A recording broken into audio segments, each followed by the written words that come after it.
Get the ball rolling. I've got Sylvia Bruckner. She is the president of the Western Cape Equestrian Federation, and on the line with me now. Sylvia, how are things going on your side? Yes, good. Everything's good, and we're actually quite busy at home. That's the strange thing.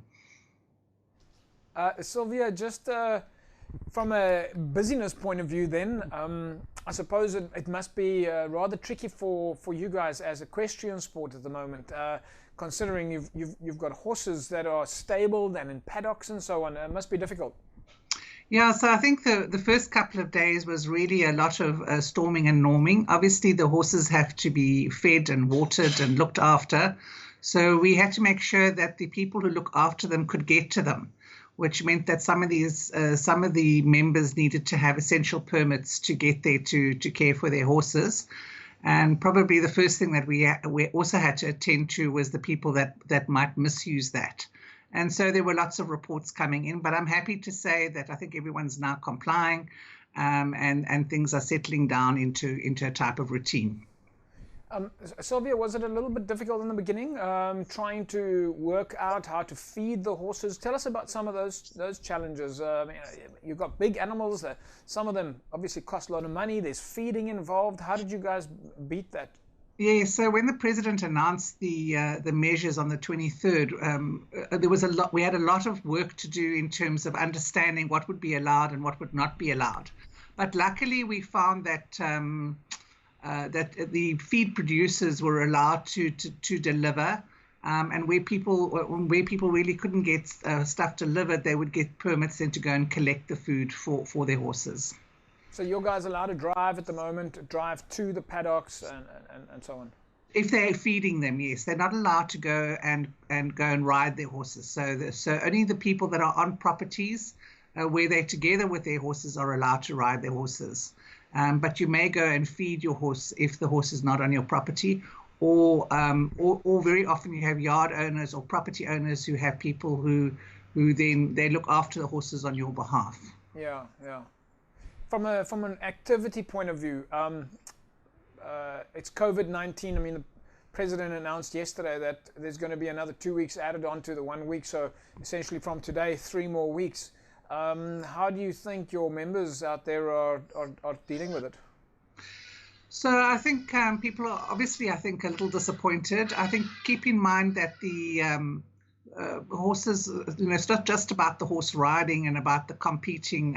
The horses are part of your family. They're part of your extension, and they're missing them. They are used to seeing them every day. Probably 6 out of 7 days a week, they will be with their horses for at least an hour, if not 2. So this is tough on them. I'm also worried, obviously, because many of the people in the equestrian sport are also, somehow earn their money through that, whether they are farriers, dentists, whether they are saddle fitters, whether they are coaches. So there are many people out there who actually make their money out of this, and they actually cannot earn the living. And so probably my biggest thing that keeps me awake at night is how sustainable is all this, and can we afford to keep all these horses looked after and fed?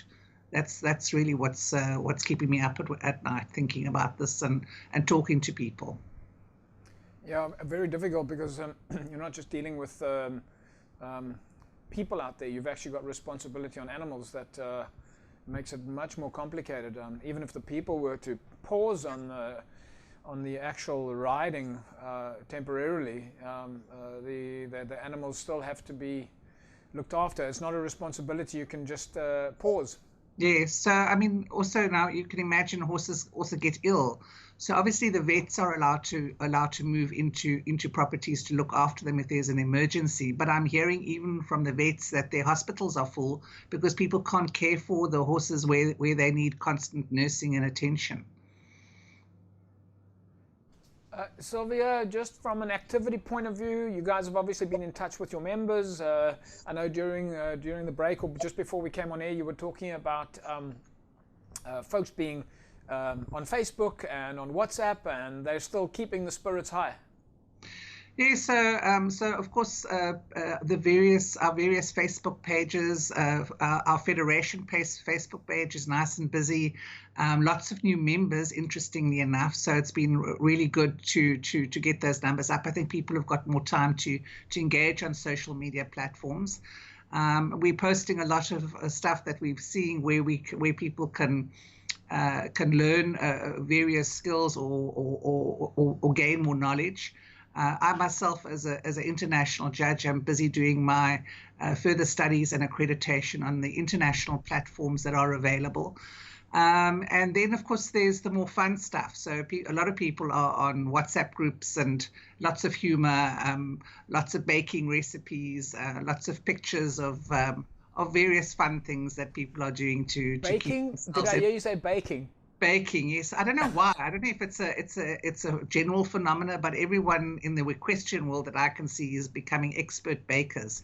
So we're all sort of laughing and saying, once we get out of this lockdown, we're going to be expecting at our equestrian events loads of cakes and biscuits and maybe even have a baking competition or a recipe competition once we get out of there.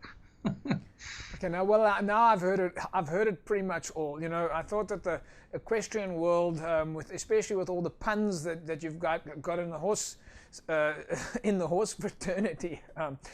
We were joking about this the other day about all the different things that one can say in the horse fraternity. But now moving into the baking aspect, culinary experts is something that I didn't expect. You say though that this is an opportunity for you guys to catch up with some of the online activity.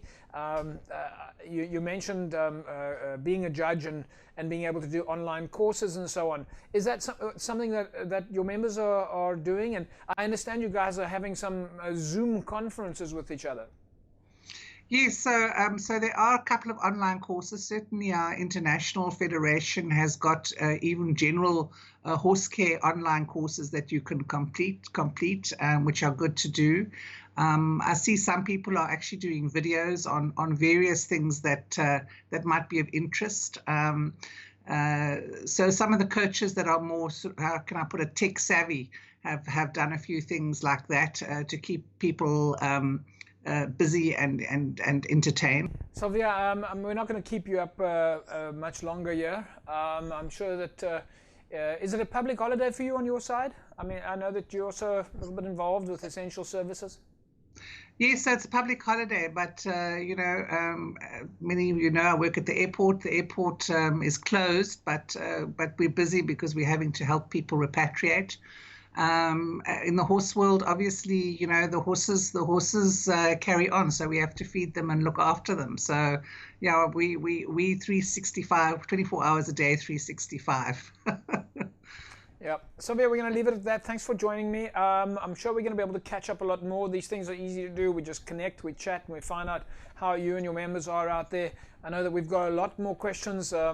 I think over the next 48 hours, some things will still come to light about the type of activities that our members are doing while we're on the lockdown. I think obviously the big priority now is that we spread the word to our members that they need to stay isolated and stay safe and follow all those precautions from the authorities. Absolutely, and as equestrians, we're aware of that. We have some horse viruses, so we know about isolation. So of course, yeah, you guys have had all those different. Yes. You've walked this road in a minor way. You've walked this road before. In a way, yes. So we understand that, and we're encouraging all our members to stay safe. We need them all, and we love them all. We're a great community. When the chips are down.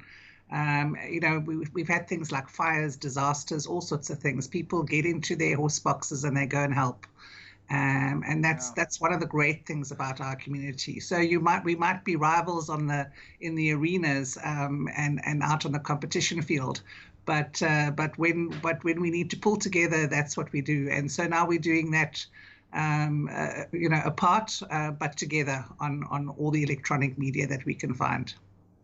I think that's fantastic, Sylvia. We're very proud of you guys out there, and as I say, we're looking forward to another conversation where we find out about all those different sport codes you guys have got. I know you've got like 13 different codes within your equestrian space.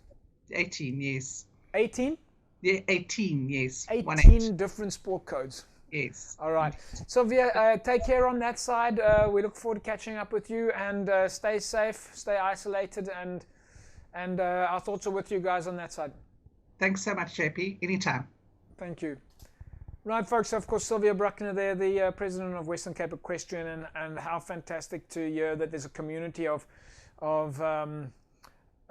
shall I say, riders and members of the Western Cape Equestrian Society that are all pulling together and contributing to the prevention of the spread of the coronavirus. We're going to take an ad break. When we come back from the break, we've got a host of number of sports members still out there that's going to talk to us. We speak to Luki Nias from Judo. We speak to Lorenzo Aronsa. He's the chairperson of the Cape Wineland Sports District. We'll speak to Melvin Edwards. He's the president of the Western Cape Gymnastics Federation. We'll catch up with Alton Davids, the chairperson of Cape Town. So we speak to a whole lot of folks still. You don't need to go away. We'll keep you connected and still show you how the passion of sport manages to continue even during the national disaster. We'll catch up with you soon. Don't go away.